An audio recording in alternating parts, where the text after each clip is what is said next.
अगर हम आपसे कहें कि आप कौन से मंदिर जाते हैं, कौन से तीर्थ जाते हैं, तो आप उन जगहों के नाम बताएंगे जहां पर हजारों लोग जाते हैं या फिर उन जगहों के बारे में पूरी दुनिया जानती है।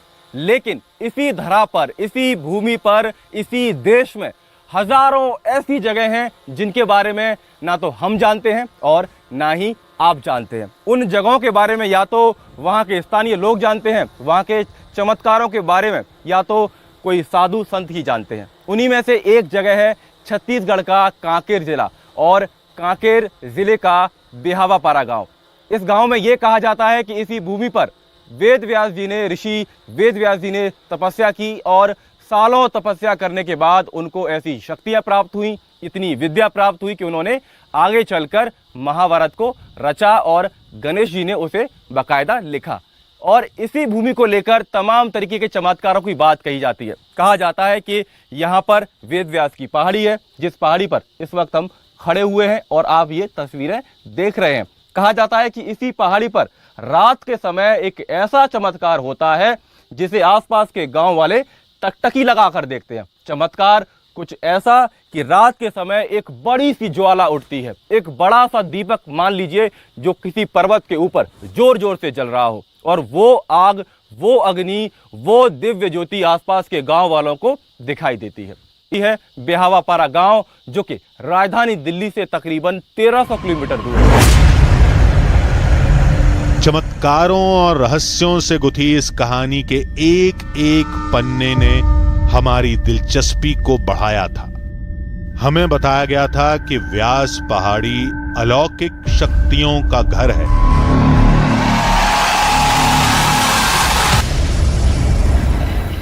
वो जो है सिद्ध तपोभूमि है और वहाँ सबसे पहले बात की जो ब्रह्म ज्योति या जो ज्वाला जो जलता है वो सबसे बड़ा अद्भुत है।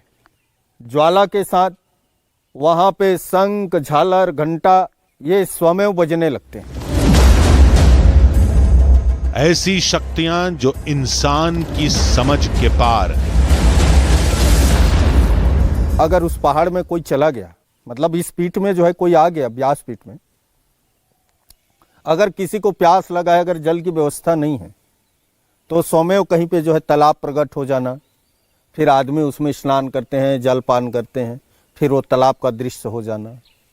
या गुफा के अंदर जो है कभी किसी लोगों को जो है घुसा देता है प्रभु, तो वहाँ पे अनेकानेक शस्त्र का होना, ऐसे बहुत सारे वहाँ की चमत्कारिक दृष्टि हैं।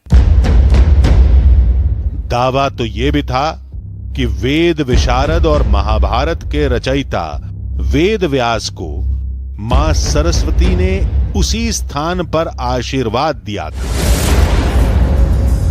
मां सरस्वती वहां पर दिव्य ज्योतिपुंज ब्रह्म ज्योति के रूप में जो है स्थित है, जिनका आज भी प्रत्यक्ष वहां पर दर्शन होता है। धार्मिक आस्था से जुड़ी कहानियों में अक्सर किसी न किसी चमत्कार का दावा जरूर होता है। वैसा ही इस कहानी में भी था, लेकिन जो अलग था वही हमें कांकेर के इन बीहड़ों तक खींच लाया था।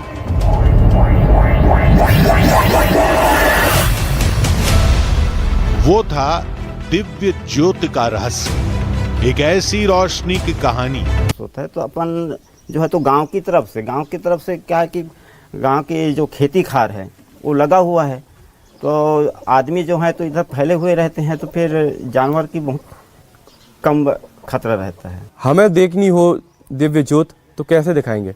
हम आपको दिखाएं, लेकिन रात्रि में ही दिखाएंगे, क्योंकि वो रात में ही जलती है, तो रात में ही दिखा सकते हैं। व्यास पहाड़ी तक पहुंचने के लिए गांव वालों ने हमें 3 रास्ते बताए। एक छोटा रास्ता, एक लंबा रास्ता और एक महानदी वाला रास्ता। लेकिन गांव वालों ने कहा कि नदी वाला रास्ता सबसे ज्यादा खतरनाक है। सरस्वत गिरी या फिर कह लीजिए व्यास पहाड़ी, ऊपर जाने का रास्ता बहुत कठिन है। गांव वाले जब ऊपर पूजा करने के लिए जाते हैं तो इन्हीं पत्थरों के बीच में होके जाते हैं। कभी रास्ता बना ही नहीं, और रास्ता बनेगा भी कैसे? मिट्टी कहीं है नहीं, पूरा पहाड़ सिर्फ पत्थरों चट्टानों से बना है। इसी वजह से जो रास्ता है वो बहुत कठिन हो जाता है।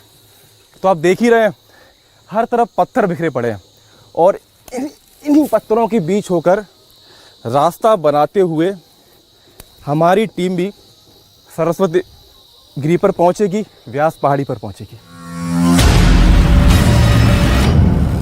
पहाड़ का चट्टानी रास्ता किसी भूल भुलैया से कम नहीं था, इसलिए हमने अपने साथ कुछ गांव वालों को ले लिया था।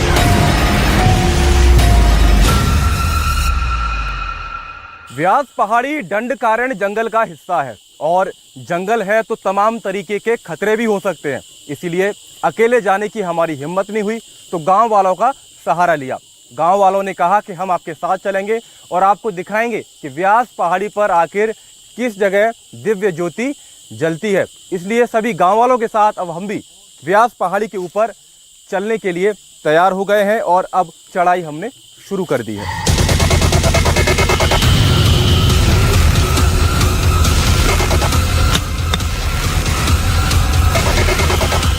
जैसे तैसे आधा रास्ता हमने तय कर लिया।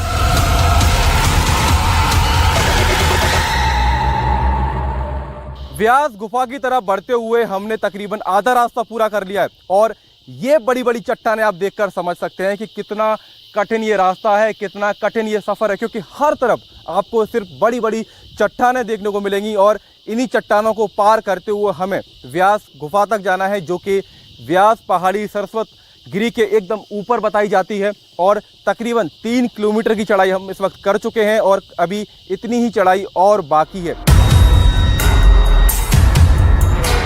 आगे का रास्ता और ज्यादा चुनौतियों से भरा था। जंगल आपको जीवन जीना सिखाता है। जब रास्ता भटक जाओ तो रास्ता आपको खुद ही बनाना होता है, और यही जंगल की सीख होती है। अभी तक सब कुछ वैसे ही चल रहा था जैसा हमें बताया गया था, कि तभी विशाल पहाड़ ने हमारा रास्ता रोक लिया। ये तस्वीर देखिए, सीधा आपको पहाड़ देखने को मिलता है, और अब गांव वाले कह रहे हैं कि आपको इसी पहाड़ से चढ़ना है। हमने तो कभी पहाड़ चढ़ा नहीं, क्या होगा अब, कैसे जाएंगे आगे? पहाड़ में रस्सी के सहारा हमको चढ़ना पड़ता है। आप लोग यहाँ से रस्सी के सहारे जाते हैं? हाँ जी, रस्सी के सहारा जाते हैं। हम तो हमारे लिए तो मुश्किल हो जाएगी, हम कैसे जाएंगे? अरे आप भी रस्सी के सहारा चढ़ देना, आपके लिए भी रस्सी का व्यवस्था करेंगे। गांव वाले तो इस पहाड़ पर चढ़ सकते थे, लेकिन हमारे लिए इसे पार करना असंभव था, इसलिए रस्सी का बंदोबस्त किया गया। ये रस्सी जुगाड़ी गई है, और गांव वालों का कहना है कि वे हमेशा जब पहाड़ी पर चढ़ने की कोशिश करते हैं इसी तरीके से अपने साथ रस्सी लेके चलते हैं। तो अब हम ये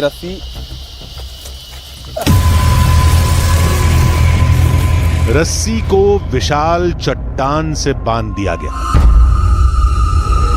और फिर यह तय किया गया कि कहीं इसके टूटने का खतरा तो नहीं, क्योंकि यहां से नीचे गिरने का मतलब था सीधा मौत।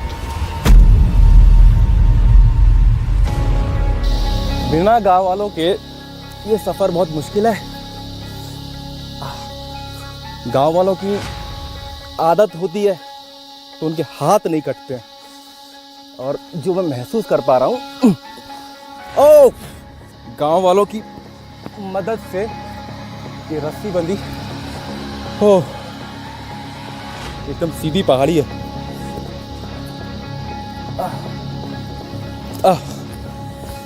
अगर थोड़ा भी पैर फिसला तो मैं नीचे गिर जाऊंगा। अगले ही पल मुसीबत ने हमारे कदमों को जकड़ लिया। मेरा पैर फिसल रहा है, मेरा पैर फिसल रहा है।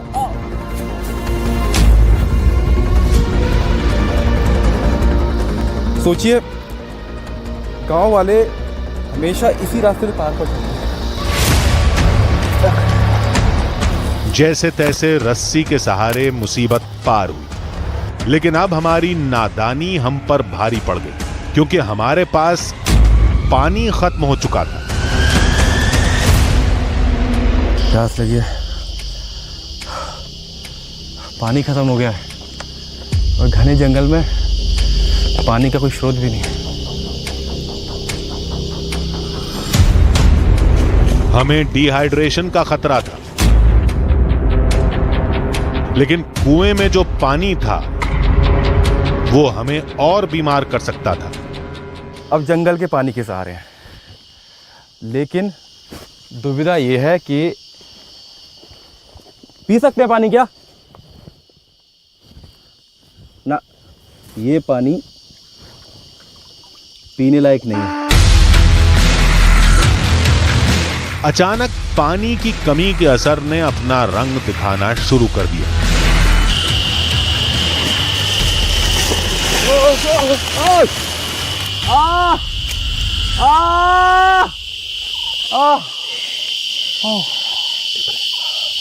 लग गई? ओहो।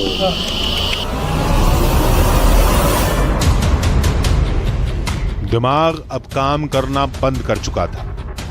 थकान ने पूरे शरीर को निढाल कर दिया था कि तभी हमें लगा कि हमने कोई गलत रास्ता चुन लिया है, क्योंकि हमारे आसपास सिर्फ हमारी टीम थी। हमारे साथ आए गांव वाले न जाने कहां गुम हो गए थे, लेकिन अचानक वो कहां चले गए? कहीं किसी अनहोनी का शिकार तो नहीं हो गए या जानबूझकर भाग गए? हम ये सोच ही रहे थे कि अचानक मौत हमें छू कर निकल गई। हाल बाल बची थी। हम पर तीर कौन चला रहा था और क्यों चला रहा था? हमला हो गया है, हमला हो गया।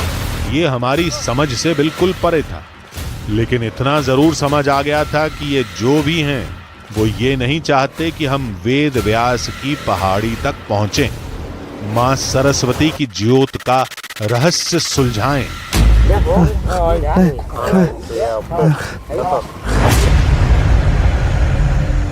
ना हमें उनकी भाषा समझ आ रही थी, ना उन्हें हमारी। हम इशारों के मोहताज थे। एक भी गलत इशारा हमें मौत के मुंह में ढकेल सकता था। हम किसी तरह उन्हें समझाने की कोशिश करते रहे। किसी तरह हम उन्हें ये यकीन दिलाने में कामयाब रहे कि हम उनके लिए खतरा नहीं है, जिसके बाद उन्होंने हमें जाने दिया। लेकिन आदिवासियों ने इस बात का इशारा जरूर कर दिया कि आगे खतरा है और हम पीछे लौट जाएं। जंगल के रास्ते पहाड़ी पर चढ़ना चाहते थे, लेकिन आदिवासियों ने हमला कर दिया, रोक दिया। अब नदी के रास्ते जाएंगे। लेकिन नदी तक पहुंचने के लिए पहले इस अचानक आए रहस्यमयी जंगल को पार करना होगा।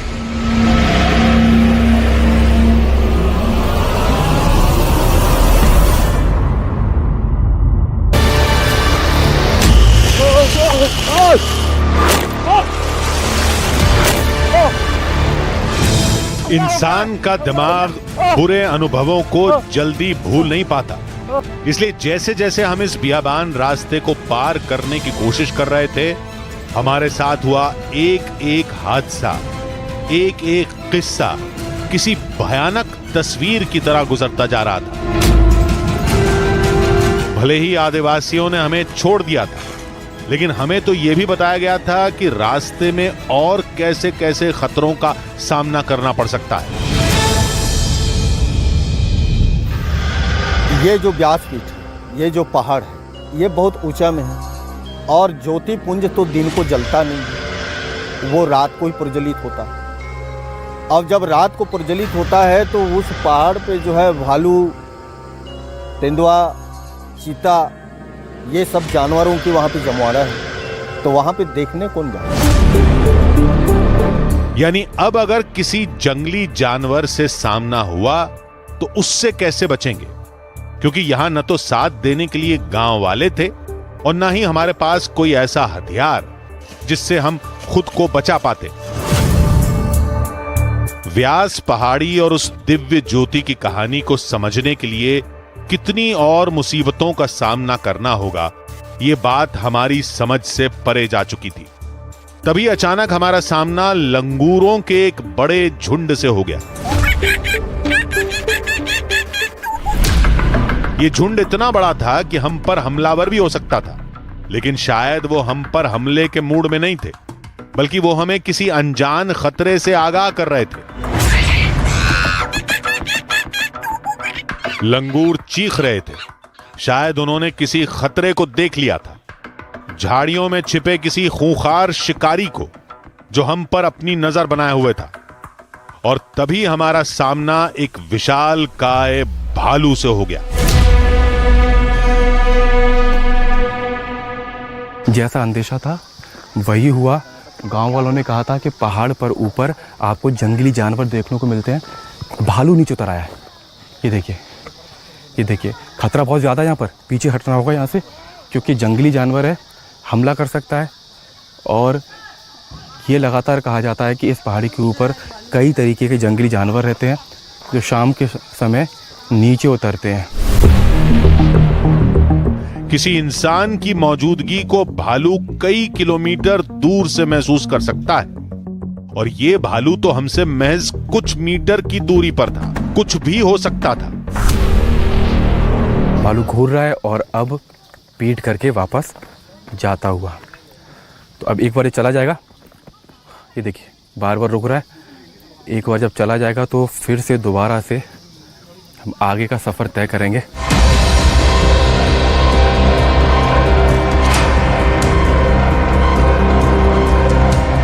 इसलिए हम अब जल्द से जल्द नदी वाले रास्ते पर पहुंचना चाहते थे।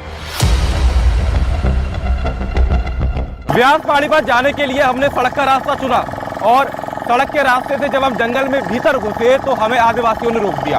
इसके बाद अब हमने फैसला लिया है कि महानदी के बीच से रास्ता बनाते हुए नाव के जरिए व्यास पहाड़ी पर चढ़ाई करेंगे।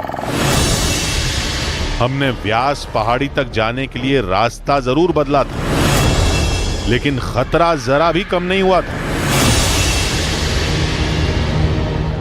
इस पानी को चीरते हुए हम व्यास पहाड़ी की तरफ आगे बढ़ रहे हैं, और आप दूर दूर तक अपनी निगाहें डालेंगे तो आपको दूर दूर तक सिर्फ पानी देखने को मिलेगा।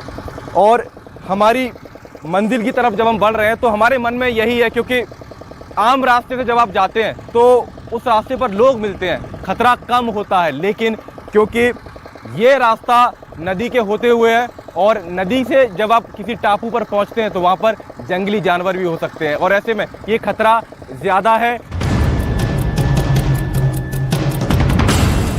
हालांकि नदी का पानी देखकर हमारे भीतर एक नई ऊर्जा जरूर आ गई थी। ब्याहवापारा या कांकेर जिले का कोई भी गांव हो, हर तरफ से आपको महानदी एक समुद्र के रूप में दिखाई देती है, और कुछ ऐसा विहंगम दृश्य आपको देखने को मिलता है। एक विशाल दृश्य देखने को मिलता है, चारों तरफ पानी, और पानी के किनारे पर आपको बड़ी बड़ी ऊंची ऊंची चट्टानें आपको देखने को मिलती हैं, और इन्हीं चट्टानों में से एक है व्यास पहाड़ी। महानदी की तेज लहरों में बहती नाव बुरी तरह हिल रही थी। हम मना रहे थे कि बस एक बार किसी तरह ये रास्ता पार हो जाए, क्योंकि अगर नाव पलट गई तो फिर हम न जाने कहां समा जाएंगे। सबसे बड़ी दिक्कत ये, क्योंकि नदी में है, लाइफ जैकेट हमारे पास नहीं है, कुछ भी हो सकता है, और ये नदी कई दर्जन फीट गहरी बताई जाती है। ऐसे में जान जाने का भी खतरा है। और दूसरी तरफ ये तो पानी है, लेकिन जब पहाड़ पर चढ़ेंगे तो यहाँ खतरा दोगुना हो जाएगा, क्योंकि ये पहाड़ का वो हिस्सा बताया जाता है जहाँ पर आमतौर पर गांव वाले या आसपास के लोग नहीं जाते, और जब आसपास के लोग वहाँ पर नहीं जाते तो वहाँ पर जंगली जानवर अपना बसेरा बना लेते हैं। इस लिहाज से इस तरफ से जाने में खतरा कई गुना बढ़ गया है।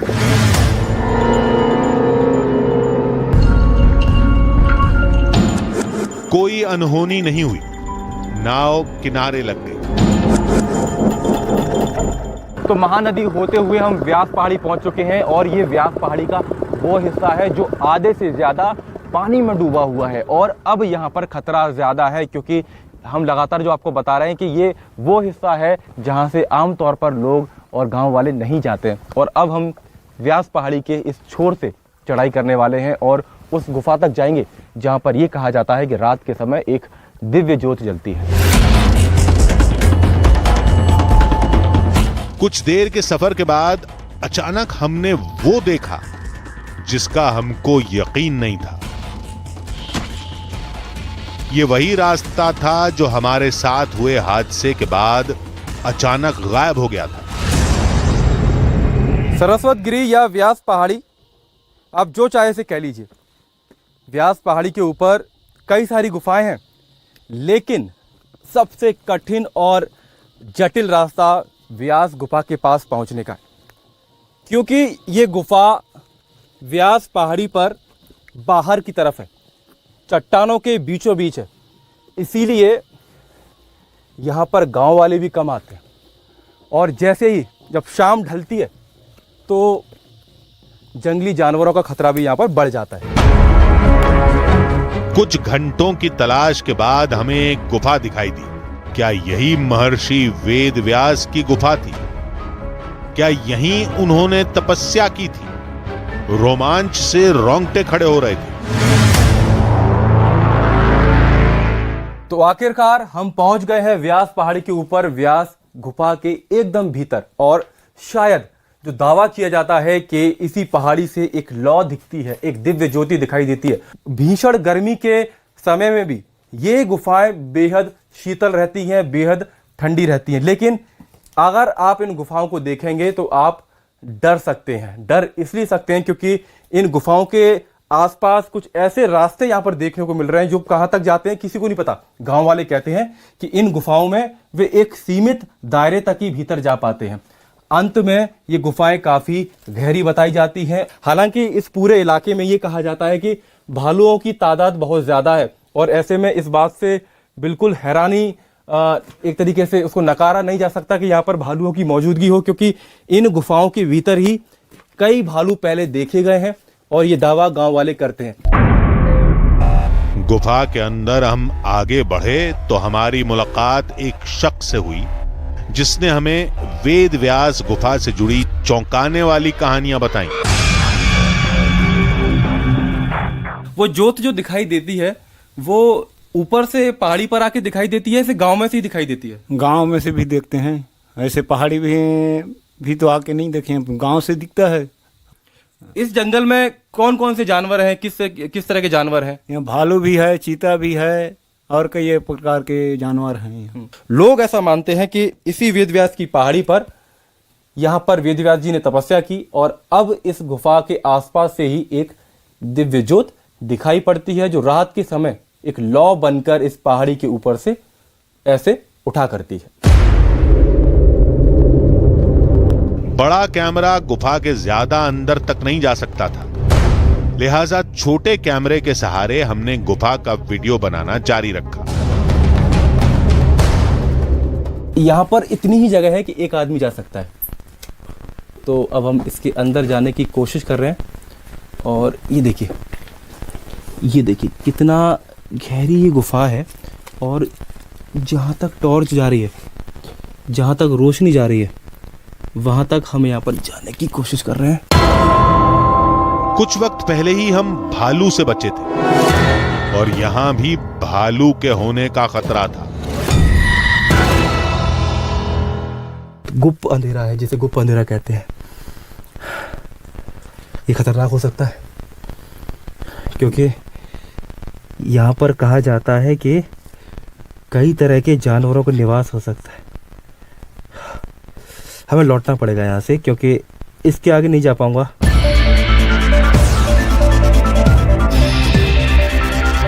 लेकिन अब भी वो कहानी अधूरी थी जिसमें गांव वाले दिव्य ज्योति देखे जाने का दावा करते थे। इसलिए हमने व्यास पहाड़ी पर ही दिव्य ज्योति की कहानी समझना शुरू कर दी। गांव ब्याहवापारा के लोगों का कहना है कि इन्हीं चट्टानों के बीच से एक बड़ी ज्वाला निकलती है। ज्वाला आखिर निकलती कहां से है? किसी भी पत्थर के बीच से निकल सकती है, लेकिन ये पता लगाना बहुत मुश्किल है क्योंकि यहाँ पर सिर्फ और सिर्फ चट्टानें हैं, चट्टानों के सिवा कुछ भी नहीं है। क्या आपस में दो चट्टानों के टकराने से अग्नि उत्पन्न होती है और उसी को लोग ज्वाला मानते हैं, उसी को दिव्य ज्योति मानते हैं, लेकिन मुझे यहाँ पर कुछ भी दिखाई नहीं दे रहा। व्यास पहाड़ी पर दिव्य ज्योति से जुड़ा कोई भी सिरा हमें नहीं मिला, इसलिए हमने एक बार फिर गांव का रुख किया, क्योंकि गांव वालों ने रात के वक्त दिव्य ज्योति देखे जाने का दावा किया था। सूर्यास्त हो गया है, शाम हो गई है, और जब हमने गांव वालों से बोला कि हमें भी ज्योत देखनी है कि आखिर वो दिव्य ज्योत कहाँ दिखाई देती है, तो गांव वालों ने कहा कि आप भी हमारे साथ चलिए और आपको पहाड़ी के नीचे से खड़े होकर दिखाएंगे कि दिव्य ज्योति आखिर दिखती कैसी है। तो हम भी जा रहे हैं गांव वालों के साथ देखने के लिए आखिर ये कोई चमत्कार है या फिर किसी की पहाड़ के ऊपर कोई शरारत।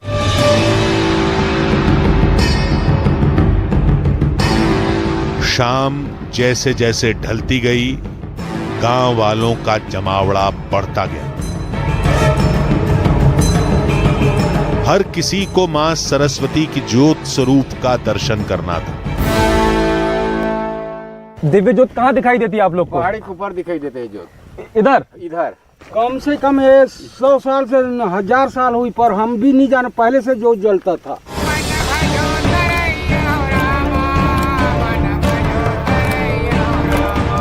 भजन कीर्तन के बीच गांव वाले वो दिव्य रोशनी देखने के लिए बैठ गए।